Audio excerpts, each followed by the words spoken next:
Vocês me desculpem que eu não desgarrei dos vagalumes ainda. Voltei aqui com esse livrinho pequeno e tão potente chamado Sobrevivência dos Vagalumes, do Didi Huberman.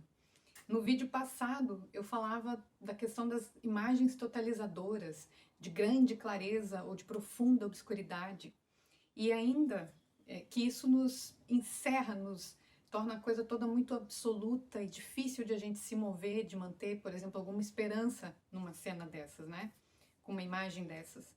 E aí eu lembrei aqui de um outro trecho que é tão lindo, talvez dos mais bonitos do livro, em que ele convoca uma série de autores para dizer, por exemplo, a Hannah Arendt, da importância da memória. Por que isso? Também aqui no livro ele vai trazer casos de pesquisadores que, de alguma maneira, catalogaram os sonhos na época da guerra, o que sonhavam as pessoas na época da guerra, nos campos de concentração. Pessoas que produziram registros, o próprio Walter Benjamin, que foi um grande narrador do seu tempo, da sua época, da sua existência. E como essa capacidade de narrar e de transmitir a experiência, isso é o próprio movimento possível, né? É um alargamento das possibilidades de existir, de sobreviver, é perceber que mesmo na queda catastrófica, há movimento e há possibilidade, há potência.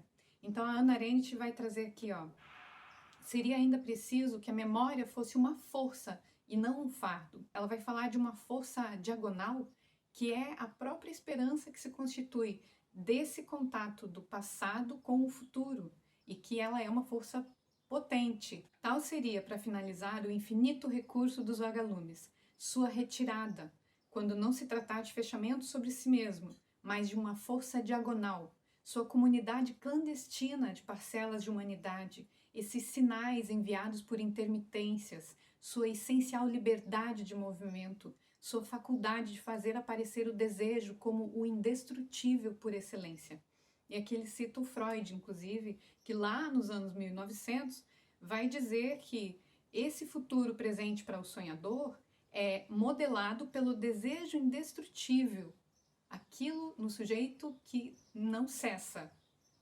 E aí avança aqui no texto e vai dizer: os vagalumes depende apenas de nós não vê-los desaparecerem. Na brecha aberta entre o passado e o futuro, nos tornar vagalumes e dessa forma formar novamente uma comunidade do desejo, comunidade de lampejos emitidos, de danças apesar de tudo, de pensamentos a transmitir. Dizer sim na noite atravessada de lampejos e não se contentar em descrever o não da luz que nos ofusca.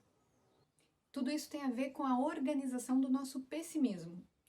Diante da catástrofe, a gente ser capaz de construir um espaço de imagem, de imaginação coletiva, que se dá pela narração da experiência, pelo olhar para o passado e se lançar para uma possibilidade de futuro. A gente perceber que mesmo nas condições adversas, os pequenos gestos, as pequenas comunicações, a circulação da palavra, que isso é potência, é movimento, é liberdade, é sobrevivência. E aí vou chamar para encerrar com a gente um poema de Machado de Assis que diz o seguinte: Círculo vicioso. Bailando no ar, gemia inquieto o vagalume. Quem me dera que fosse aquela loura estrela que arde no eterno azul como uma eterna vela, mas a estrela, fitando a lua com ciúme, pudesse eu copiar o transparente lume que da grega coluna à gótica janela contemplou suspirosa a fronte amada e bela. Mas a lua, fitando o sol com azedume, mísera, tivesse eu aquela enorme, aquela claridade imortal que toda a luz resume. Mas o sol, inclinando a rutila capela, pesa-me essa brilhante auréola de nume, enfara-me essa luz azul de desmedida umbela. Por que não nasci eu um simples vagalume?